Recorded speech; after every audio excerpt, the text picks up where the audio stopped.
शेतकरी मित्रांनो, तुमच्या सोयाबीन पिकामध्ये केना, गाजर गवत किंवा दुधी यांसारखे तण जास्त प्रमाणामध्ये आलेले असेल आणि जर तुम्हाला प्रश्न पडला असेल की नेमकी आपण कोणतं तणनाशक मारलं गेलं पाहिजे की जेणेकरून आपले जे काही सोयाबीन पिकामध्ये आलेलं केना असेल किंवा गाजर गवत असेल किंवा त्यामध्ये दुधी असेल यांसारख्या तणांवरती आपल्याला नियंत्रण मिळवता येईल, हेच मी आज तुम्हाला आजच्या ह्या व्हिडिओमध्ये सांगणार आहे। त्याच्यामुळे व्हिडिओला नक्की शेवटपर्यंत पहा आणि चॅनलला जर सबस्क्राइब केलं असेल तर प्लीज चॅनलला नक्की सबस्क्राइब करा।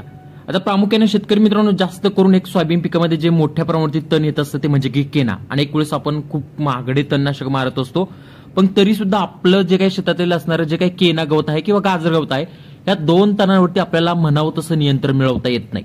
पण शेतकरी मित्रांनो, मी तुम्हाला काही तणनाशक सांगणार आहे आणि प्रामुख्याने वैयक्तिक शेतकऱ्यांनी हे जे काही तणनाशकांचे प्रयोग त्यामध्ये केलेले आहे आणि त्या प्रयोगामधून ज्या शेतकऱ्यांना चांगले रिझल्ट आलेले आहे तेच या ठिकाणी मी तुम्हाला सजेस्ट करणार आहे। आणि प्रामुख्याने शेतकरी वापरत असताना वेगवेगळे प्रयोग नेहमी करत असतात आणि त्यातून कधी ना कधीतरी आपल्याला एखादं चांगलं त्यामध्ये हिताचा त्यामध्ये प्रयोग आपल्यासाठी मिळत असतो।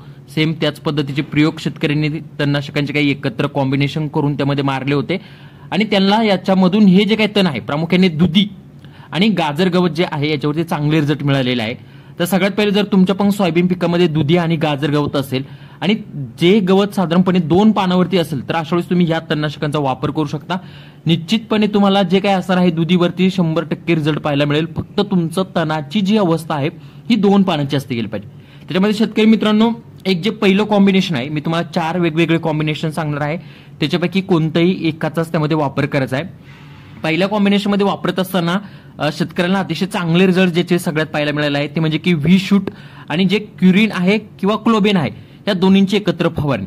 जर तुम्ही ह्या दोन्हींची जर एकत्र जर फवारणी घेतलेली असेल तर जे काही केना गवत आहे याच्यावरती खूप चांगले रिझल्ट आपल्याला पाहायला मिळतात। 1 एकरसाठी व्ही शूट घेत असताना 400 ml घ्यायचं आहे, त्याच्यासोबत क्लोबेन किंवा क्युरिन जे येत असतं हे 1 एकरसाठी 8 ग्रॅम सांगितलेलं प्रमाण निश्चित लक्षात ठेवा। एवढंच प्रमाण वापरायचं आहे, जास्तही वापरायचं नाही आणि कमी वापरायचं नाही, हे दोन्ही एकत्र करायचे आहे। ज्यावेळेस तुमचं तण 2 पानाचं असेल त्यावेळेस याची फवारणी घ्यायची आहे।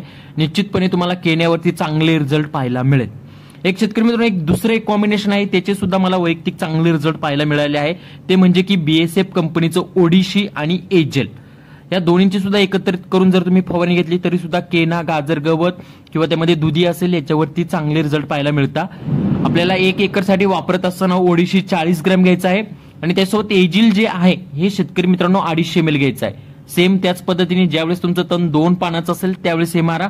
निश्चित जो काही तुमचा केना असेल, गाजर गवत असेल ते जायला मदत होणार आहे। एक शेतकरी मित्रांनो, एक तिसरे जे कॉम्बिनेशन आहे त्याच्यामध्ये सुद्धा वापरत असताना तुम्ही ओडिशी 40 ग्रॅम आणि त्यासोबत क्युरेन जे येतं हे त्यामध्ये 8 ग्रॅम या दोन्हीचं सुद्धा एकत्र जर करून कॉम्बिनेशन जर केलं तरी सुद्धा गाजर गवत आणि केन्यावरती तुम्हाला चांगले रिझल्ट पाहायला मिळेल।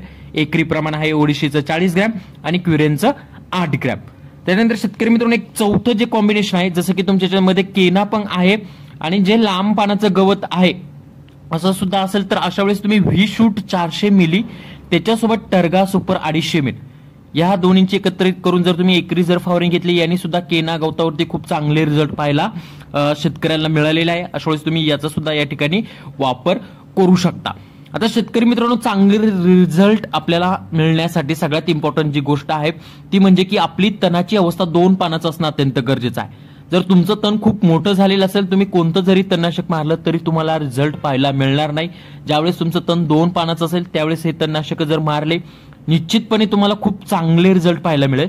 एक दुसरी गोष्ट शेतकरी मित्रांनो, आपण खूप ओलावा असताना अनेक वेळेस तणनाशकची फवारणी घेतो, पण जर तुम्हाला चांगले रिझल्ट पाहिजे नसेल तर थोडेसे कोरडेपणा म्हणजे वापसा पद्धत त्यामध्ये असणं अत्यंत गरजेचं आहे।